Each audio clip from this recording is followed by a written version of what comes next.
Hi అండి, అందరికీ నమస్కారం. Welcome back to our channel. ఈరోజు మన వీడియోలోని అందరికీ ఎంతగానో ఉపయోగపడిన కొన్ని మంచి చిట్కాలని షేర్ చేస్తున్నానండి. ముందుగా అవేంటో చూద్దాము. చాలామంది అమ్మాయిలు మొటిమలతోటి చాలా ఇబ్బంది పడుతూ ఉంటారండి. చాలా క్రీమ్లు అవి వాడుతూ ఉంటారు. అలా కాకుండా మన ఇంట్లో ఉండే వాటితోటి కెమికల్స్ లేకుండా చాలా నేచురల్గా రెమెడీ తయారు చేసుకోవచ్చండి. 2 వెల్లుల్లి రెబ్బలు, కొంచెం కొత్తిమీర తీసుకొని ఈ విధంగా రోట్లో కానీ లేకపోతే అల్లం వెల్లుల్లి దంచిన దాంట్లో కానీ మెత్తగా దంచేసుకోవాలండి.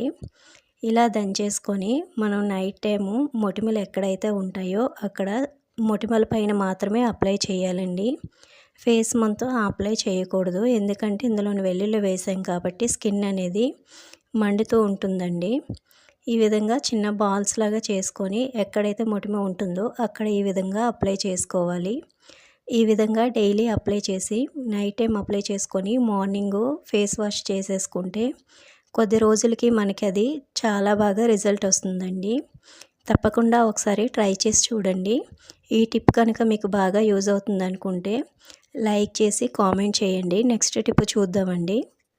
మనం కుక్కర్ అనేది రెగ్యులర్గా యూస్ చేస్తూ ఉంటామండి. కుక్కర్లోని పప్పు కర్రీస్ ఏవి పెట్టినా అవి బాగా పొంగిపోయి స్టవ్ అంతా పడి మనకి చాలా ఇబ్బందిగా ఉంటుందండి క్లీన్ చేసుకోవడానికి.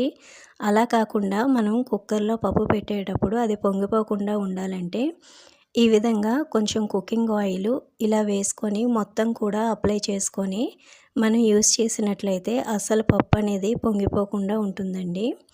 ఈ విధంగా అప్లై చేసుకోవాలండి. ఈ టిప్ అనేది నేను రెగ్యులర్గా యూస్ చేస్తున్నానండి. ఇది చాలా బాగా వర్క్ అవుతుంది. ఒకసారి తప్పకుండా ట్రై చేసి చూడండి. మీకు కనుక తప్పకుండా నచ్చినట్లయితే లైక్ చేయండి. నెక్స్ట్ టిప్ చూద్దామండి. దోస పెనంలోని ఐరన్ ప్యాన్ అనేది మనం కొత్తగా తీసుకునేటప్పుడు వాటిపైన మనకి దోశలు అనేవి సరిగా రావండి. నెక్స్ట్ దీన్ని ఎలా క్లీన్ చేసుకోవాలో కూడా చూపిస్తానండి. మనం ఏదైనా సరే ఒక పిండిని తీసుకోవాలండి. బియ్యం పిండి కానీ లేకపోతే గోధుమ పిండి కానీ తీసుకోవచ్చు. నేనైతే కొద్దిగా గోధుమ పిండి తీసుకుంటున్నానండి. గోధుమ పిండి ఇలా వేసుకొని దీనిపైన కొంచెం నిమ్మరసం యాడ్ చేసుకోవాలండి. ఒక హాఫ్ టీ స్పూన్ వరకు మనం తీసుకుంటే సరిపోతుంది. ఇలా వేసిన తర్వాత స్క్రబ్బర్తో కాకుండా మన చేత్తోనే ప్యాన్ అంతా కూడా అప్లై చేసుకొని కొంచెం కొంచెం వాటర్ వేసుకొని ఈ విధంగా చేత్తోటి క్లీన్ చేసుకోవాలండి. మనం స్క్రబ్బర్ కనుక యూస్ చేసినట్లయితే కొత్త ప్యాన్ కాబట్టి గీతలు అనేవి పడిపోతూ ఉంటాయండి. ఇలాగా కొంచెం వాటర్ వేసుకొని క్లీన్ చేసుకుంటే కనుక ఐరన్ ప్యాను కొన్ని వెంటనే కొంచెం స్మెల్ అనేది వస్తుంటుందండి. అలాంటి వాసన కూడా రాదండి ఇలా క్లీన్ చేసుకోవడం వలన. ఇప్పుడు వాటర్తో క్లీన్ చేసి చూపిస్తానండి. మనకి అస్సలు మరకలు కానీ జిడ్డు కానీ ఏమీ ఉండదండి. ఈ విధంగా క్లీన్ చేసుకున్న తర్వాత ఒక క్లాత్తో నీట్గా తుడిచేసుకొని మనం కొద్దిగా ఆయిల్ అప్లై చేసుకోవాలండి. ఇలాగే వాటర్తో కనుక వదిలేసామంటే ఐరన్ ప్యాన్ కాబట్టి వాటర్ అనేది మరకలు పట్టేస్తుందండి. జంక్ మరకలు అనేవి వచ్చేస్తూ ఉంటాయి. ఈ విధంగా కొంచెం ఆయిల్ ప్యాన్కి అప్లై చేసుకొని మనం స్టోర్ చేసుకుంటే ప్యాన్ అనేది నీట్గా ఉంటుందండి. మరకలు అవి లేకుండా. మళ్ళీ మనం యూస్ చేసేటప్పుడు కొద్దిగా డిష్ వాషర్ లిక్విడ్ వేసి క్లీన్ చేసుకుంటే సరిపోతుందండి. కొత్త ప్యానే కాదండి, పాత ప్యాన్ అయినా సరే ఈ విధంగా క్లీన్ చేసుకొని యూస్ చేయడం వల్ల మనకి దోశలు అనేవి బాగా వస్తాయండి. నెక్స్ట్ టిప్ చూద్దామండి.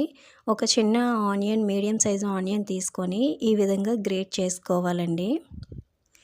లేదా మిక్సీ అయినా చేసుకోవచ్చు. మిక్సీ కన్నా ఇలా గ్రేట్ చేసుకుంటే బాగుంటుందండి. ఈ విధంగా పేస్ట్ లాగా ప్రిపేర్ చేసుకొని ఇందులోనే ఒక స్పూన్ వరకు బేకింగ్ సోడా వేసుకోవాలండి.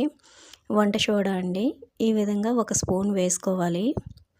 ఇందులోనే కొంచెం కోల్గేట్ పేస్ట్ తీసుకోవాలండి. కోల్గేట్ పేస్ట్ అనే కాదండి, మీరు ఏ టూత్ పేస్ట్ యూస్ చేస్తే అది కొంచెం తీసుకోవాలి. ఒక హాఫ్ టీ స్పూన్ వరకు తీసుకోవాలండి. ఈ 3 ఇంగ్రీడియంట్స్ కూడా మనం ఒక పేస్ట్ లాగా ప్రిపేర్ చేసుకొని మిక్స్ చేసుకోవాలండి. ఇలా మిక్స్ చేసిన దానిలోకి కొంచెం కాటన్ తీసుకోవాలండి.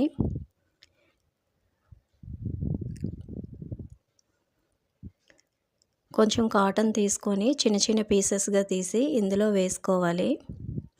ఇప్పుడు దీన్ని మనం ఏ విధంగా యూజ్ చేయాలో చెప్తానండి.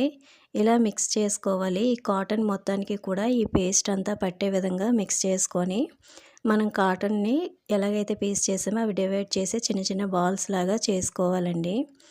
దీన్ని మనం ఇప్పుడు మనకి సమ్మర్‌లోని బల్లులు, నెక్స్ట్ బొద్దింకలు చాలా ఇబ్బంది పెడుతూ ఉంటాయండి.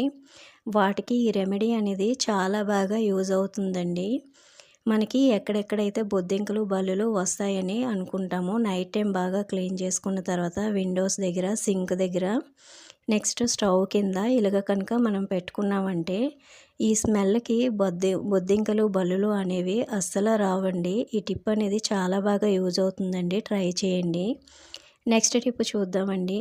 ప్యాన్ పైన కొంచెం కాఫీ పౌడరు వేసుకోవాలండి. మీరు యూజ్ చేసే ఏ కాఫీ పౌడర్ అయినా పర్వాలేదండి. కొంచెం ఒక హాఫ్ టీ స్పూన్ వరకు వేసుకొని దీన్ని మనం బాగా ఫ్రై చేసుకోవాలండి. ఇలాగ దోస పెనం పైన కాఫీ పౌడర్ వేసుకొని అది కొంచెం వేడయ్యే వరకు ఇలాగా మెల్ట్ అయ్యి దాని నుంచి మనకి ఒక స్మోక్ అనేది వస్తుందండి. అంతవరకు కూడా దీన్ని మనం ప్యాన్ పైన ఇలాగ మిక్స్ చేస్తూ మనం ఫ్రై చేయాలి. ఇది ఎందుకు చేస్తున్నామంటే మనం ఒక్కొక్కసారి ఇంట్లోని నాన్ వెజ్ చేసేటప్పుడు కానీ లేదంటే మనం ఇంట్లోని ఎంత క్లీన్ చేసుకున్నా సరే సింక్లోని ఒక్కొక్కసారి బ్యాడ్ స్మెల్ అనేది వస్తూ ఉంటుంది కదండి. అలాంటప్పుడు మనం ఈ విధంగా చేసినట్లయితే కాఫీ పౌడర్ నుంచి వచ్చిన అరోమాకి మన ఇల్లంతా కూడా మంచి సువాసన అనేది వస్తుందండి. కాఫీ పౌడర్ నుంచి వచ్చిన స్మెల్ మనందరికీ తెలుసు మంచి అరోమా వస్తుందని. అలాగే కిచెన్లోని నాన్ వెజ్ చేసేటప్పుడు అందులోకి ఫిష్ కర్రీ చేసేటప్పుడు కొంచెం ఇల్లంతా కూడా నీచు వాసన అనేది వస్తుంటుందండి. అది కొంతమందికి అస్సలు నచ్చదండి. అలాంటప్పుడు ఈ కాఫీ పౌడర్ యూస్ చేసి ఈ విధంగా కనుక చేశారంటే చాలా బాగా మనకి ఇల్లంతా కూడా ఆ నీచు వాసన కానీ లేదా బ్యాడ్ స్మెల్ కానీ లేకుండా ఉంటుందండి. ఒకసారి తప్పకుండా ట్రై చేసి చూడండి. మీకు బాగా వర్క్ అవుతుందండి. ఈ టిప్స్ అన్నీ కూడా మీకు బాగా యూజ్ అవుతాయని అనుకుంటున్నానండి. ఈ టిప్స్‌లో ఏ టిప్ మీకు బాగా నచ్చిందో కామెంట్ చేయండి. అలాగే చిన్న లైక్ చేయండి. మీరు లైక్ చేయడం వలన నా వీడియో ఇంకొంతమందికి షేర్ అవుతుందండి. చూడండి ఈ విధంగా మనకి పొగ అనేది వస్తుంటుందండి. ఈ పొగంతా మన ఇల్లంతా కూడా పట్టే వరకు మనం ఇలాగే ఫ్రై చేసి తర్వాత ప్యాన్‌ని క్లీన్ చేసుకుంటే సరిపోతుందండి. టీ పౌడర్ నుంచి మనకి చాలా మంచి స్మెల్ అనేది వస్తుంటుందండి. ఈ టిప్ కనుక మీకు యూజ్ అవుతుందనుకుంటే తప్పకుండా లైక్ చేయండి. థ్యాంక్ యూ ఫర్ వాచింగ్ అండి.